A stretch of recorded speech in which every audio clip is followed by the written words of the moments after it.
Hey, good to see you. Hey, everybody.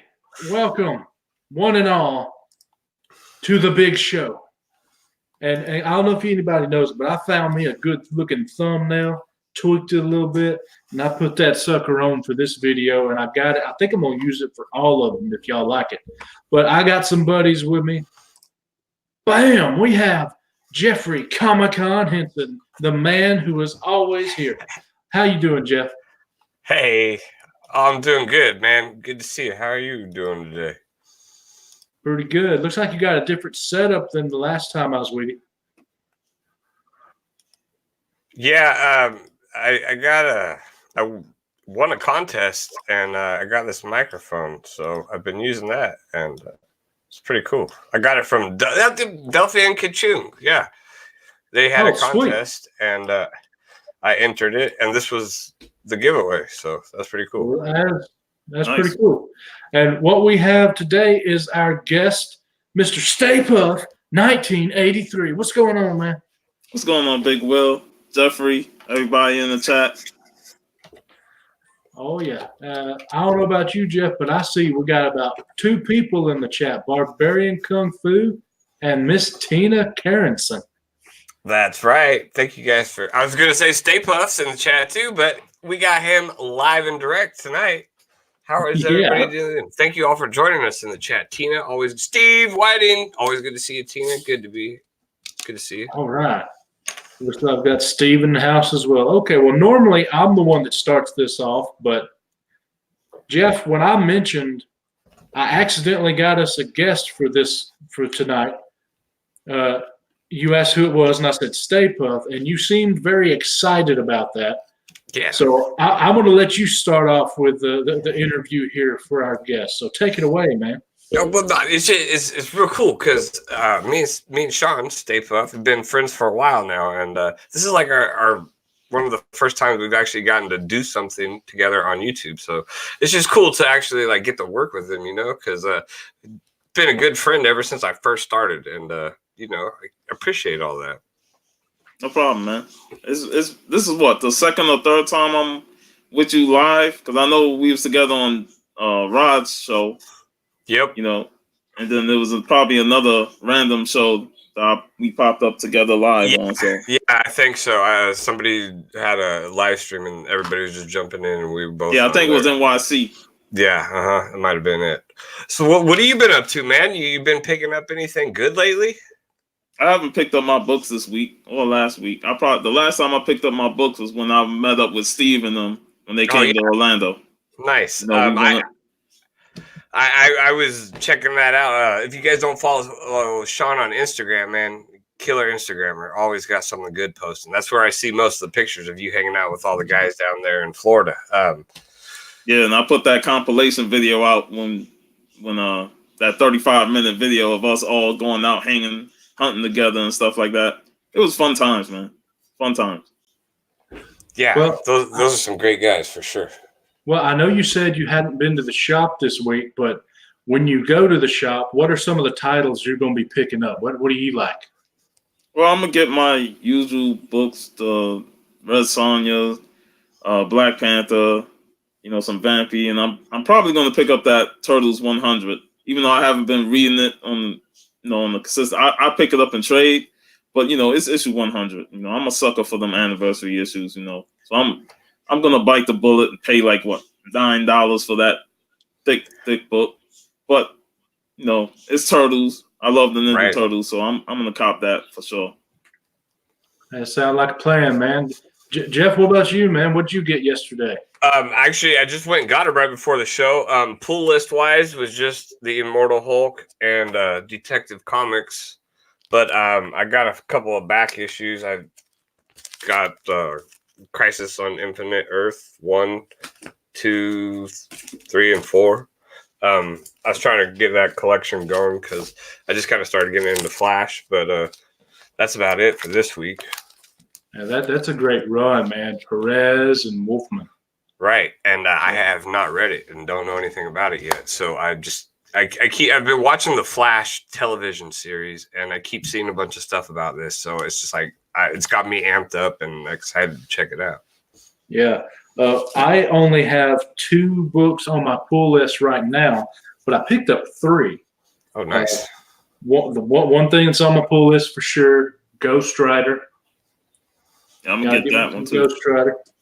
Then I got, I don't know, have you guys been checking this out, this Far Sector? I have not. A lot of people seem like they've been enjoying it, though. Well, I thought I would enjoy it, and I am, but it's nowhere near like I thought it was going to be. But it's not bad, so I'm still getting it. But it's a bit weird. Let me put it that way. Maybe it'll make more sense by issue 3. It's a DC title, right? Yes. Now this one I got because you know how sometimes you shop and just throw something in because well they might like it. Well, they did it with this, and since I was only picking up 3 books, I went ahead and got it. It's Deathbringer from the Year of the Villains Infected. Believe it or not, guess who that is on the cover? Let me go big. Who do you think that is? Nightwing, Robin. Nope. Jeez. Take a guess, Pup. I was going to say Nightwing, but he already beat me to it. I can't really. Donna Troy. Oh. Yeah. Kind of threw me off there too. It's I don't know, man. I flipped through it and it looks pretty cool. I'm gonna actually read it later. But that's all I picked up. Shout out to we got some new people in here. We got Hialeah Comic Bro. What's up, bro? Yeah, let's see.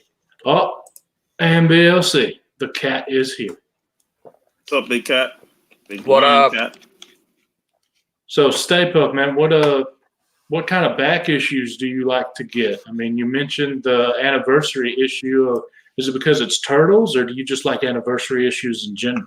I pretty much get sucked into those big numbers. You know, like when I was growing up buying comics, you know, comic books was already in the 300-400s. You know, and my first big book when I was young was Uncanny X-Men 300.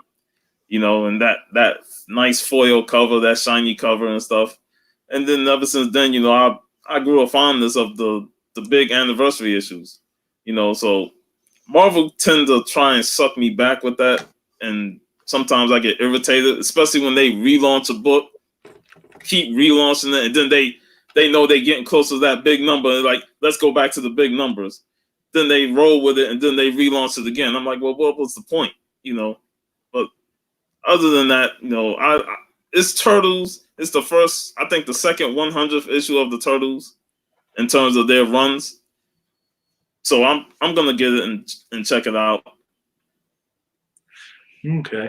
I haven't been of course, as a kid, I watched the movies, the live action movies and the cartoon. But aside from that, I've never really been that big of a Turtles fan. What about you, Jeffrey? You like them Turtles? I do. I don't have a lot of books, and I don't have like very many key books or anything from the series. I love the toys. I have some of the original action figures and vehicles and things like that. But yeah, I've got the original like VHS tapes. It's one of my favorite movies from like all time, the original one. But I'm definitely not like an expert by any means. As far as I maybe got a dozen comic books, stuff like that, and so nothing serious. But I do enjoy them. Yeah. All right. What about the Power Rangers? I know they did a crossover. Either one of you picking that up? I'm not. I'm not picking that up. I mean, I like Power Rangers, but that was way back then. Yeah, like, I liked them. Yeah, I haven't been like a huge Power Ranger fan. Like, I kind of grew out of them after the first Power Ranger movie. Yeah, I was like the first original Power Rangers series that was on TV. I think I was in like 3rd or 4th grade. I really enjoyed that. But after like that first series was kind of like, I kind of like grew out of it a little bit. Nothing against them or anything. Just, yeah. You know, if I was like 4 or 5 years younger than what I am, I would probably be a huge Power Ranger and a huge Pokemon fan. Plus, they kept changing it, you know. Like after Mighty Morphin, it has Power Rangers Zeo and then Wild Force and all these other different type of Power Rangers, and I was like, yeah, I'm glad I kind of fell out of it because the constant changes would have took me out. Yeah, I don't know anything about it, anything other than the Mighty Morphin Power Rangers. That all those other ones are new, and I never got into any of them. Yeah. I got a story about how the Power Rangers got me in trouble in school one time, but I'll leave that for another day. I actually met one of the guys who played like one of the Power Rangers, like in the suit. There was a karate instructor here where I live. His name was Stuart Kwan. He played he was like the stunt actor for the Red Power Ranger, and I met him at one of his karate dojos here in town before. That's kind of cool, but that's about it. I'll say this: that Jason David Frank seemed like the coolest guy to meet. Like he'd be at those cons, and I'd be seeing his Instagram stuff, and he always having a blast with all his fans. Yeah, and that's cool because like he's being an actor sometimes you get stereotyped in roles, and he's pretty much stereotyped as the Green Power Ranger. Like he's not really known for anything other than the Green Power Ranger. Well, we know he was the white one for a little while, but so for him to like embrace it as much as he has and use that, that's cool because some people, they're just not like that. Yeah, well, he seems to be okay with it, man. And I'm going to actually meet him at the next convention I go to in April. So I just want to meet him just from nostalgia's sake and because I hear he's so cool. But I will tell you, man, the Power Rangers had and have and probably will have a huge fan base.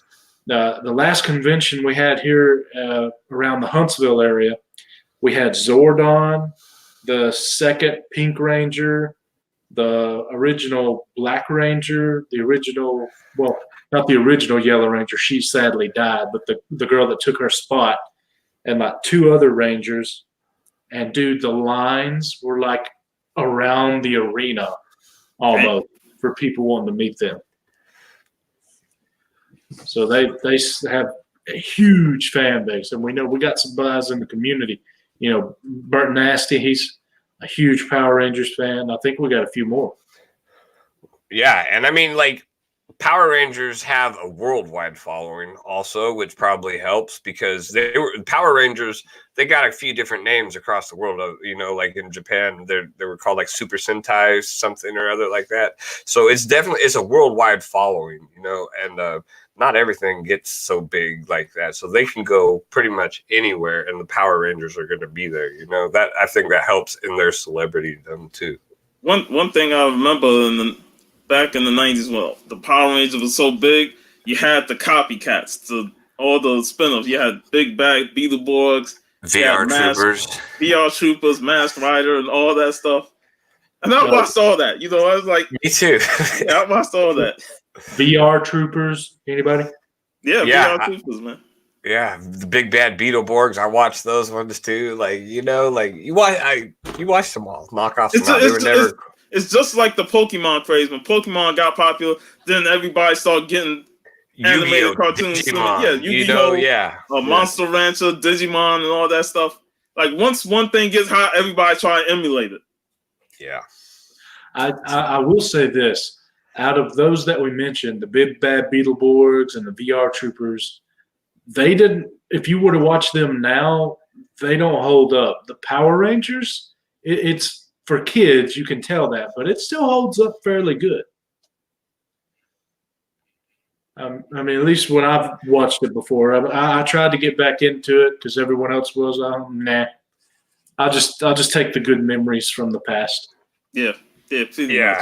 I tried watching one of the movies. Is like the something about like Ivan Ooze or something like that. The Curse of Ivan Ooze or the Return of Ivan Ooze or something like that. And I watched it, but it's definitely was not the Power Ranger series that I remembered. I remember Ivan Ooze. He became famous again when they did Apocalypse. Right? Like that's what everybody was saying. Like Ivan Ooze looked more like Apocalypse than Apocalypse did. Yeah, that was great. Yeah, man. What's up, Glitter? Yeah. So, man, Stay Puft, you've been hosting your Saturday show. How's it going, man? I know you've done a few of other people's shows, but You haven't been, maybe a month tops doing your own show? Yeah. Outside of missing a week due to meeting those guys, I pretty much did 5 episodes, which is about a month. And it's been fun. This past Saturday's episode when we have Varangian Vigilante on to talk swords and sorcery, it was so much fun. Sharing all that great knowledge that he had on Red Sonja, Conan, and all the other swords and sorcery type books and stuff. It was awesome, man. That's why I liked it about it. When I brought him on the show, I knew that he was going to give us some great insights on his love for it and the books that he read and what he enjoyed. And he had G-Spot Goblin come on the show and said, "I need to jump on here." And that's the excitement I love about this show when somebody wants to jump in on the conversation and join us with it. So it's been a lot of fun. I'm glad I started doing it. Yeah, I think we can both say we're glad we started doing the YouTube thing too. It's fun, man. Yeah, it is. It is, But, and I'm glad to see you making more videos too. Yeah, Both of you guys. It's cool. Yeah, when are you gonna make more videos, Jeff? I don't know. I'm making. I enjoy doing these live streams, and I always, make time to do these with like my friends and stuff like that. But when it comes to doing something by myself, I've always got an excuse, like, oh no, I can't do it right now. I got to do this, or I got to do that, or I got to do this. So, it's a lot harder for me to find the time to do it by myself, and part of it is like I'm good at. I don't know, like when it's harder for me to come up with an idea, but when somebody else has an idea, then my brain starts functioning like, oh yeah, let's do this or this or this or this. But when it's me by myself and I'm like, man, I can't even think of nothing, So I just work a lot better with a team, and it's more fun for me that way. I'd say the only concept I came up with was to explain Strike Force Morteri for Morteri Monday. I did 2 episodes and then I stopped doing it for a bit. But when I was on Soldier and Fuchsia, they enjoyed it. They wanted to see more, so I was like, let me bring it back. And plus, it's an underrated series. I like to at least talk about that series that don't really get a lot of spotlight. I'm sorry, but this needs highlighting because I don't know what he means. Man, bagging and boarding my beard. There you go, Biggie. Well, okay. You probably gotta cut it off first, and then like just put the hair in there, or what? Yeah. Is he gonna send it to CGC? Yeah, I would love to see the grader's notes on that. Yeah. Oh man. Yeah, I got a question for you two since I have you here. I don't know if I've asked you both this or not, but I got a Batman Detective Comics issue 1000 here, and Jay Lee did some art on it, but nothing's on the back, and there's a lot of space to play with still on the cover. What do you think I'm going to add something, at least on the back. What do you think I should add to it?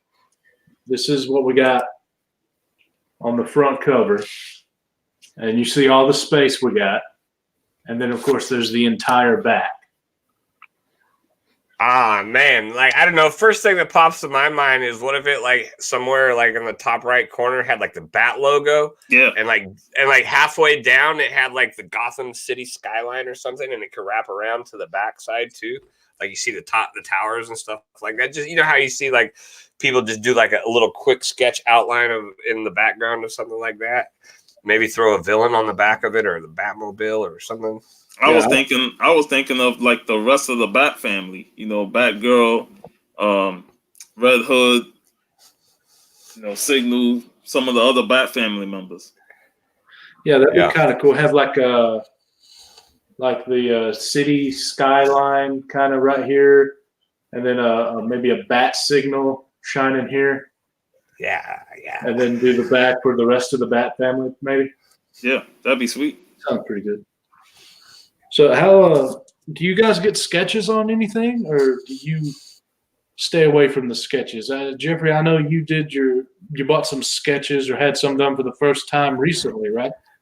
Yeah, I think all I got was just some prints. But as far as sketches, like if it's something that's in your budget, I think they're sick. Like, I think they're awesome. Like, I wasn't too big on it, you know. And then after going to like New York Comic Con, talking to artists, meeting some of the artists, like, I definitely want some artwork done. So if that's what you like, then I think you should definitely get some sketch work done for sure. When it comes to sketches, my first sketch, I think I showed it to you, Big Will, the Batman and Shadow one that I got. That was my first sketch that I actually got an artist to do for me, and it turned out well.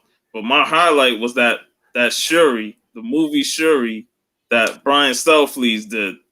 That was amazing. Like, I could stare at that all the time. I got it up on the wall. I got one up on the wall. Yes. It's a beautiful sketch, man. And I knew when I told him movie Shuri, his eyes lit up, and he was like, "Oh, that's a good choice right there." So I knew it was gonna be a banger when I said that. And when I saw it, I was like, "God, this is so beautiful, man. Awesome." Right? Yes, it is. I'm thinking about maybe asking somebody that doesn't normally do like Batman stuff to do some Batman on this to finish it out. I think that'd look kind of cool, because if you used to drawing Batman and someone asks you, "Hey, draw Batman," you're like, "Okay." Yeah, you get just like your typical Batman, you know. Yeah, and I guess that's why Selflees was. He said he wasn't doing Black Panther for some reason. I don't know why.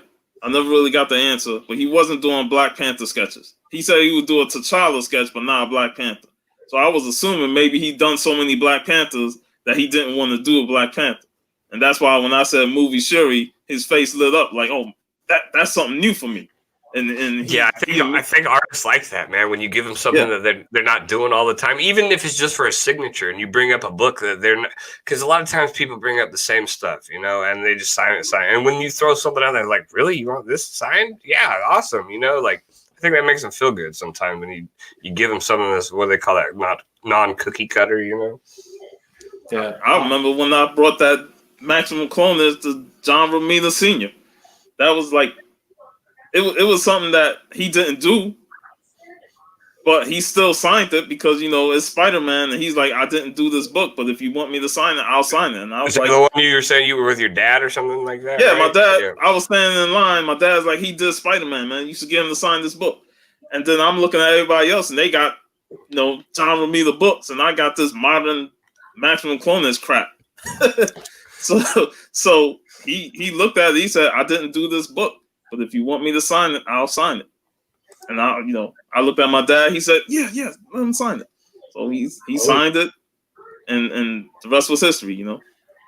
This is interesting here. J Hood said he's looking for the right opportunity to show off his sketch collection. He's looking for someone who wants to do a sketchbook battle. Oh. I don't, correct me if I'm wrong, but doesn't C. Woodard have a big sketchbook? Yeah.